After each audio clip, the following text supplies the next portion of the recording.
When it comes to enjoying your drink, you've eaten your meal, you've eaten that lovely piece of sushi, and before you drink, you'll pick up your napkin using your 2 fingers on the corner of the mouth just to make sure there's no fatty residue and thereby not leaving any oily marks.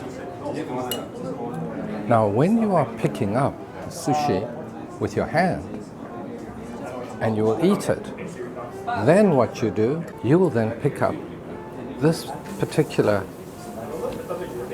well-placed wet cloth called the yubiki.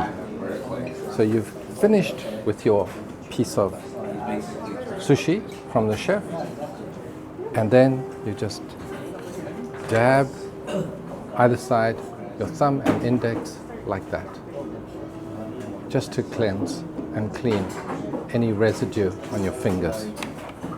And that is what the yubiki does. Another piece of vital etiquette when enjoying omakase. Thank you very much for watching our video, and if you liked our video, please like, share, comment, subscribe to our channel.